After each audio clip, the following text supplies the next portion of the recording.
Hi, it's Chris with Implied Music. We've been talking about dissonance, and really the past three longer videos have been about managing dissonance in fairly theoretical ways, defining a concept for how the dissonances are prepared and resolved. But it's not the only way. In fact, I don't want to give you the impression that you just can't throw in some crunch anytime you want, and I'll show you what I mean.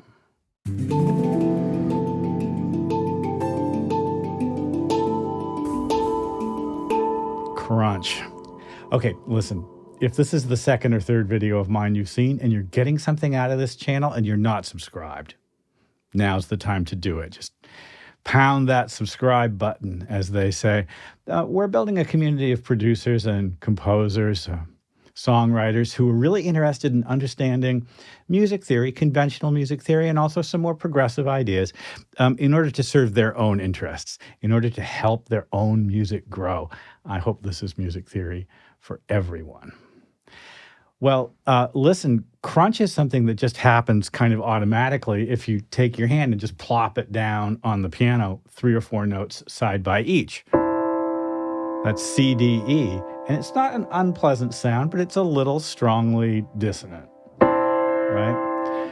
I want to play you some examples. First of some strings that use seconds, minor seconds, and major seconds, but still sounds beautiful. And then some horn ideas. All right, well, take a look at this. The first idea is this string line which expands. The compaction of the second, like right here, resolves outwards. And I'm not thinking intellectually, I'm just letting it happen until it just relaxes down into a C chord. We're going to come back and analyze these later, but for now, just listen. Same thing, but in the opposite direction, opening outwards, building like a little ladder.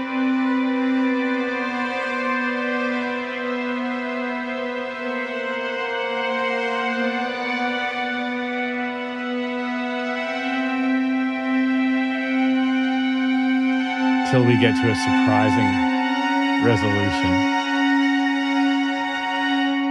And, another option, if I find a melody I like this simple lyrical line, is to actually create a kind of a harmony called a coupling. Some people are calling it planing these days, where everything follows that lead line. And you can see seconds at the bottom. Parallel fifths and seconds. Simplest harmony in the world. Till I get to the end. Well, the same thing's true in horn. So I get a jazz horn line I like.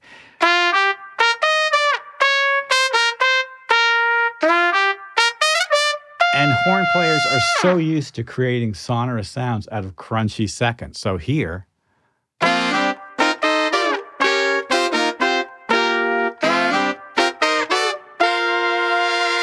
major seconds everywhere. We can use minor and major seconds, I'm not going to say indiscriminately, but intuitively in our arranging. Let's do a little quick review and go forward. Well, I'm sure you remember that the triads of any major scale, arrange themselves tidally into stacks of thirds. And the truth is, most of those stacks of thirds are pretty consonant until you get to the one on the 7th step of the scale, where you have a tritone on the outside. It's the only one that has the least little bit of crunch in it. No crunch anywhere here. So what we conventionally do with these kinds of chords is to replace one of the tones with something a second away, or just jam a second in, and you can do it intuitively. And I'll show you what I mean.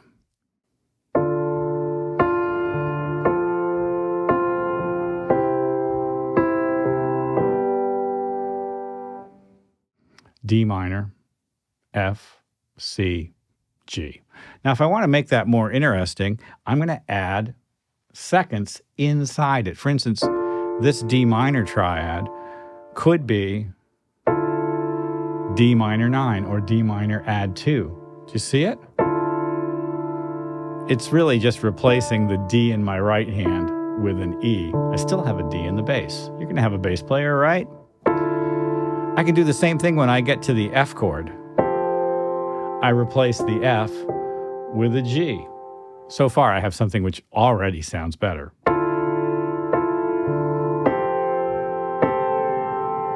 I'm loving that. There's my C, and here's my G sus to G.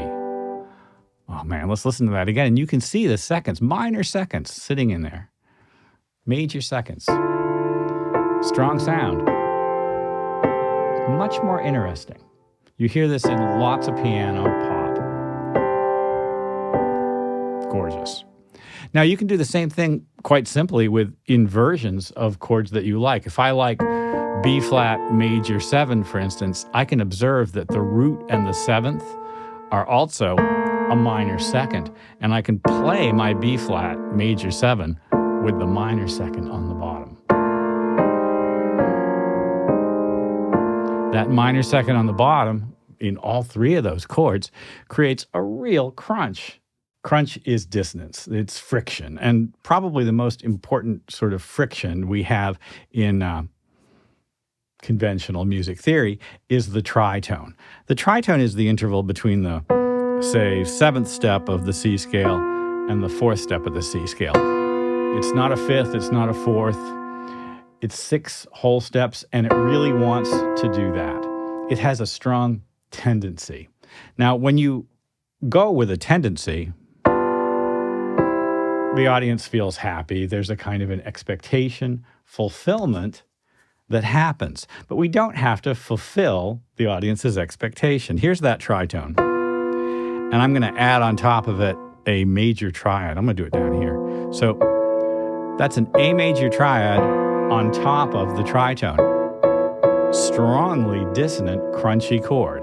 And if I was going to analyze it, I'd have to call this G7 sharp 11. There's a 13 here. I guess it's G13 sharp 11. Is that what they're calling it? No, of course not. If I put a G in the bass, though, I don't know. There we go. So this strong sound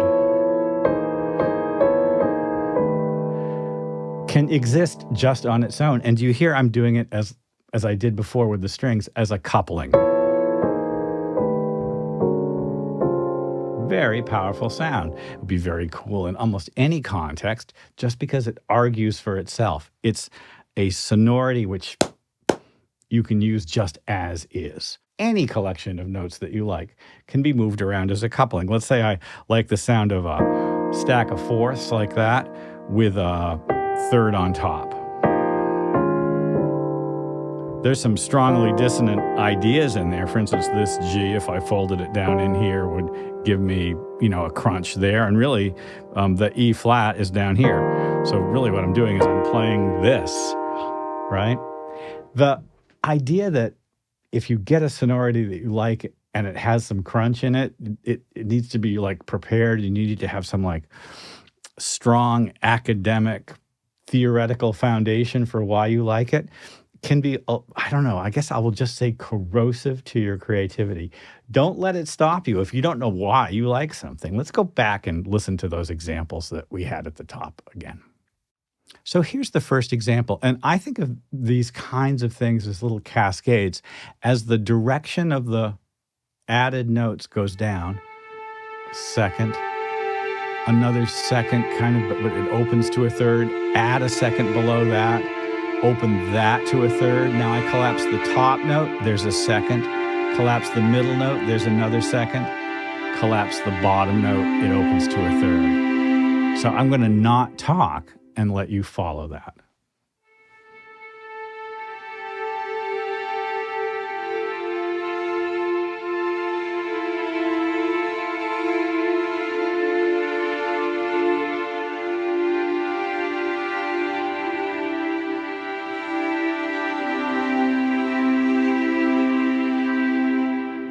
And we could analyze this from a theoretical point of view and, just talk about how dissonances are prepared and resolved and things like that. But honestly, it's a very intuitive feeling. It's a feeling of inhale and exhale. It's a feeling of compacting and then expanding.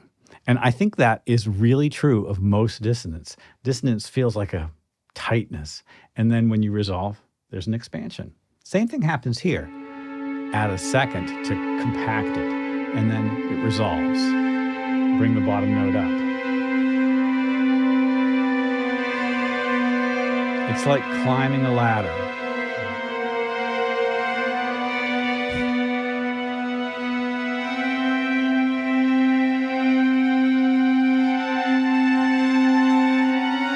This reminds me of Samuel Barber's Adagio for strings. I'll confess I had it in mind. All right, let's just hop right to the couplings. And again, couplings are just, once you get a sound you like,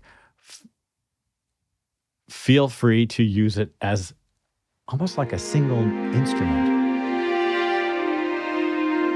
It's a sonority that's moving.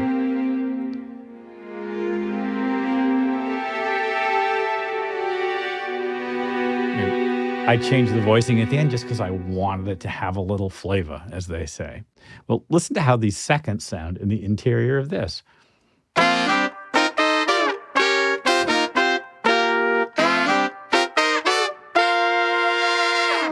It actually ends with a major second there in the center, right? But this really sounds like just a solid B-flat major chord, right? Although there's no major third. We've got an F and another F, B-flat here, and a C, the ninth. The C's the crunch. It's the alto sax in this case. I'll tell you, you can do whatever you want. Consider this permission. In fact, sometimes it's surprising what sounds good. So go ahead and surprise yourself. Find a chord progression you like, add some crunch. Sometimes the crunch is the thing that makes it beautiful. Well, I hope this has been useful. Yeah. Like and subscribe and ding the bell. You'll be notified when I do my videos if you do. And I'll see you next time.